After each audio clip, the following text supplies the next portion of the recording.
I'm Caleb Giddings from Gun Nuts Media, and today's video is about how to pick the best gun and the best holster combination for appendix carry. Every time we do a video about appendix carry, there's always guaranteed to be this one guy who shows up in the comments, and this guy says, "Oh my god, you've got a loaded gun pointed at your dick, you're gonna shoot your balls off." The truth of the matter is I don't have a loaded gun pointed at my dick. My gun is here, my dick is here. Okay, these are in two completely different locations, and it points to the left anyway, so I'm not really worried about that. But all jokes aside, we do need to accept that there are some inherent risks in appendix carry, which is why selecting a gun that is optimized for appendix carry is important. So in part 1 of this video, we're going to talk about gun selection.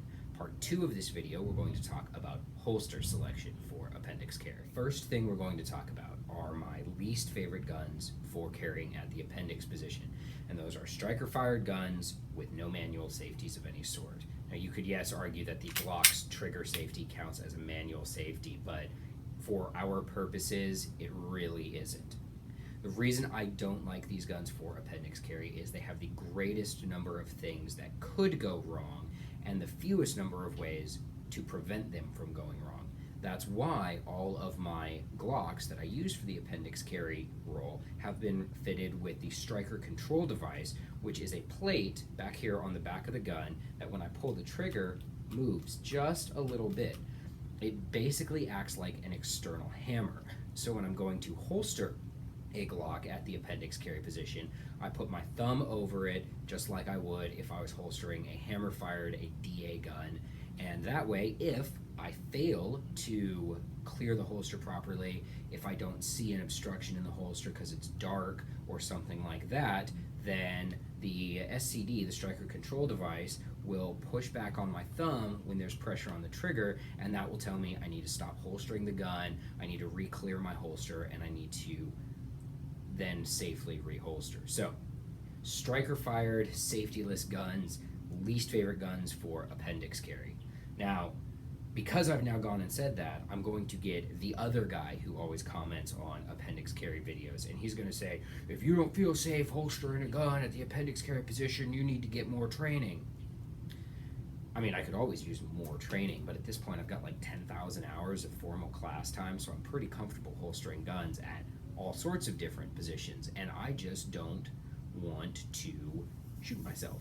I want there to be an additional layer of safety in between me and a negligent discharge, so that if I'm holstering in the dark and I don't properly clear my holster, or let's say I'm a cop and I'm carrying concealed and I'm holstering and I'm looking at the suspect and they need to go hands-on, I really, really don't want there to be anything in between the gun and, or excuse me, I don't want there to be anything that could cause me to have a negligent discharge. So, striker control device, pretty great, love it on my Glocks.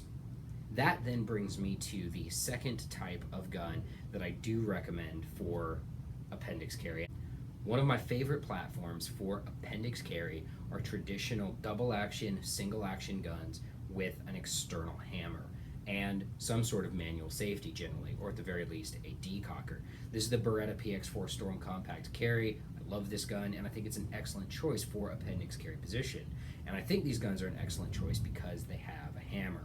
For the same reason that I like putting the striker control device on my Glocks, I like having a hammer on my appendix carry guns, because if I'm putting the gun in the holster and if I've failed to properly clear the holster, if it's dark and I can't see obstructions in the holster, this gives me an additional layer of safety. Right? If there's something in there and it starts to push on the trigger, I'll feel that coming back at me through the hammer. Additionally, they have a longer initial trigger pull, so it takes more work to get through 12 pounds of trigger than it does to get through the 4.5 pounds of trigger that I have on my Glock. I really like traditional DASA autos with an external hammer for appendix carry. I think that these are probably one of the safest choices for AIWB.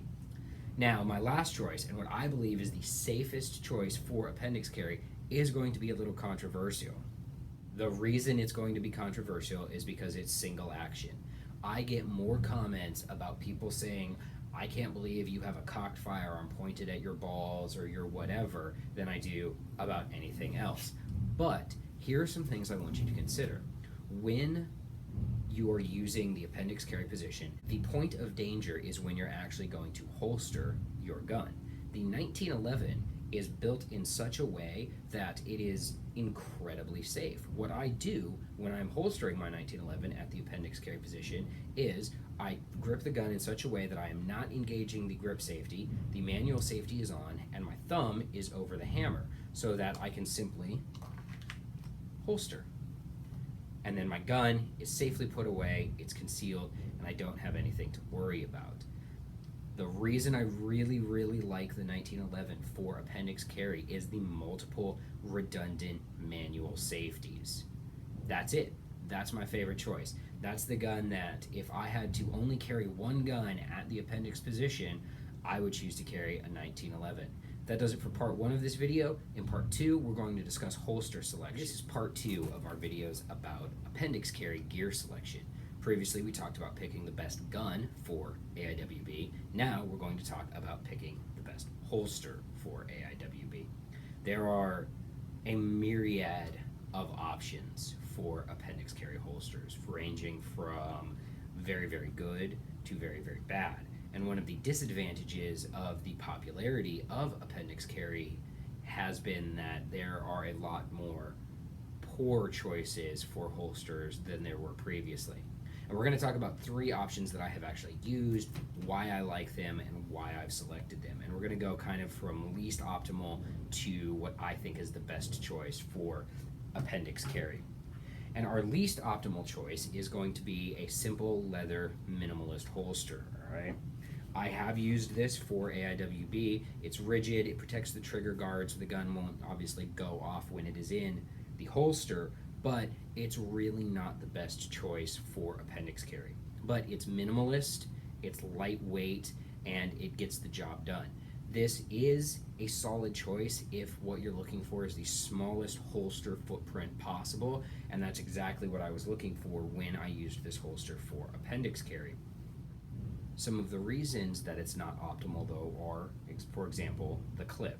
It's a simple plastic clip and it doesn't position the holster perfectly in the same position on the belt every time. Because of the way it's set up, you can get some front lean, some back lean, some rock away, that sort of stuff.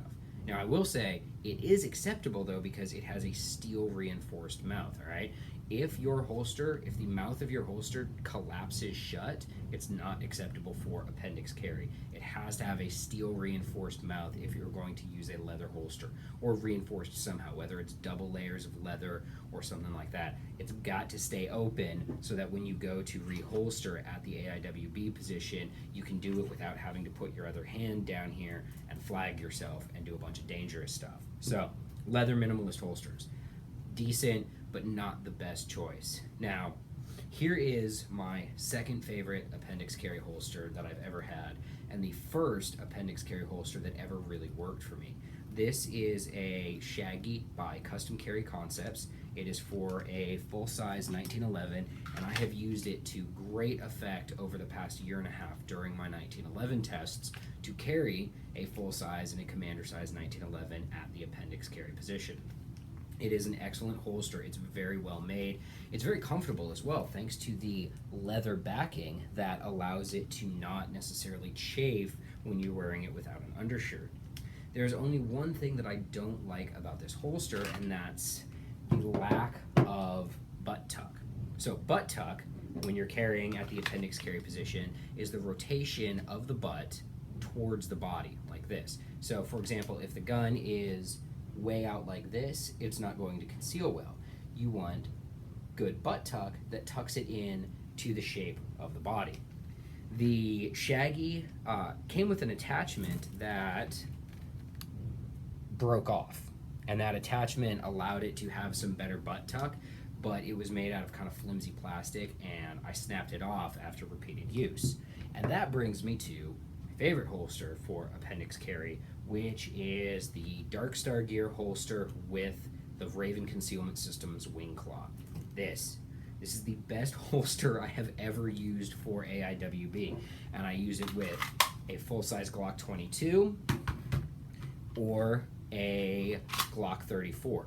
And it works, and you can conceal either of these options at the AIWB position using the Dark Star Gear holster. Some of the things I like about it, I have mine set up with pull the dot snaps. I always get pull the dot snaps. I don't like clips like this. I much prefer the adjustability of the snaps because that helps me control the cant and the angle of the holster when it rides. And the wing claw. This gives this holster the best butt tuck, God, I love saying butt tuck, that I have ever seen. And it rotates it in nice and tight. And if I don't buy a shirt at Baby Gap, but just buy normal sized clothes for a small adult human, I can conceal anything, including a Glock 34. So that's it. Those are my 3 recommendations for concealed carry at the Appendix position. Whatever you do your research before you buy your AIWB holster. Things that you should not let your holster do. It shouldn't flap shut, all right? You got to be able to reholster like that without having to flag yourself and put your other hand down there and do dangerous stuff, okay? If you have any questions, feel free to leave them in the comments below. I eagerly await the dumb dick YouTube comments that always accompany any Appendix carry video. Remember, before you type your comment, though, what our official motto here is at Gun Nuts Media. Run your gun, not your mouth. I'm Caleb Giddings. Thanks for watching.